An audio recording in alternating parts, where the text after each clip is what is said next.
Hi, my name is Liz, and today I will be presenting on Caterina Sforza. Caterina Sforza was born in 1463 in Milan, Italy.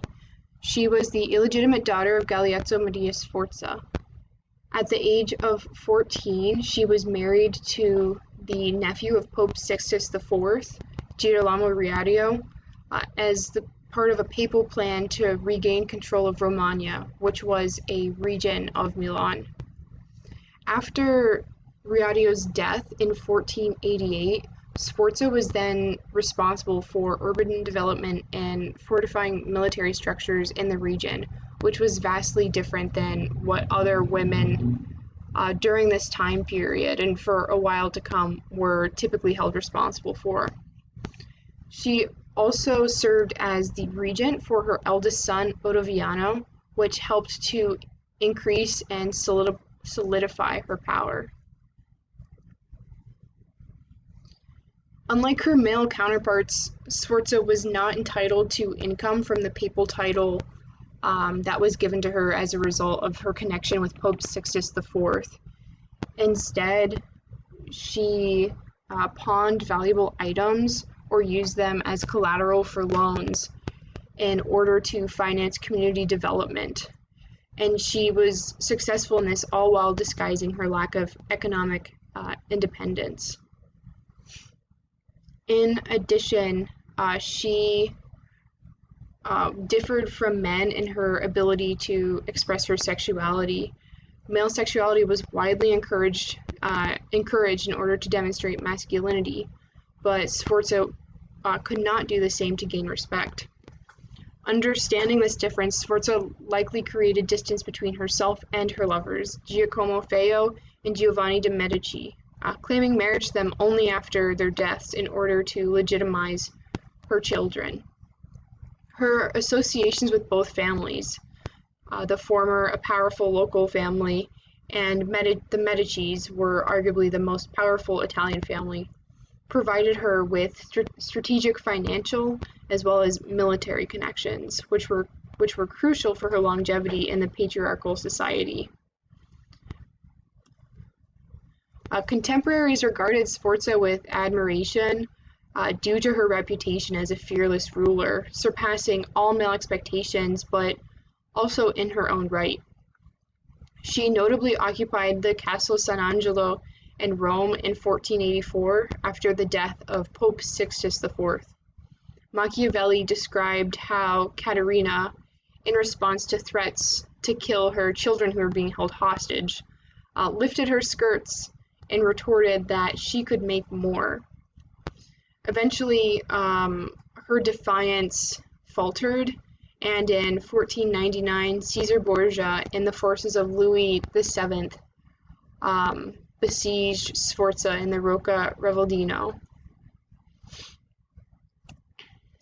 After her power was virtually taken from her, she was taken to Rome, but when she arrived, she refused to renounce her claim to the state.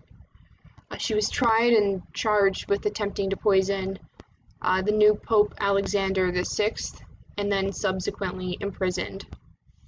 She finally gave up her titles to Imola and Forli, but then left Rome for Florence, where she fought for custody of her son Giovanni, while also working to secure safety and a future for her older children. In Florence, she visited many convents, but arrived at the Benedictine convent of La Merite and took a great liking to the nuns there, and decided to live there until the rest of her life, until she died of pneumonia in 1509 at the age of 46. Unlike some of the other historical figures we're studying, Sforza was not really identified as a witch, but rather as an alchemist. And she took a great interest in creating and recording recipes to treat ailments. These were recorded in her work entitled Experiments, or in Italian Esperimenti. Some of the recipes included included treated ailments of like fevers, coughs, intestinal worms, sciatica, epilepsy, and cancer, as well as producing the Philosopher's Stone. And if you've seen Harry Potter, you know it's an elixir thought to cure illness, protect against disease, and prolong youth. In addition, her new interest helped shape and maintain her political power. This was namely through producing gold, or fake gold really, as well as counterfeit coins and poisons along with their antidotes. So she could poison her political opponents as well as herself without fear of being caught. Experiments, which was the work of all of her recipes, was called the most complete and important document on medicine and perfume in the early 16th century. The majority of the 454 recipes were medicinal, while many others were cosmetic. And Sforza's activity regarding the recipes remains largely in the background, while the larger story is her political more of her political significance.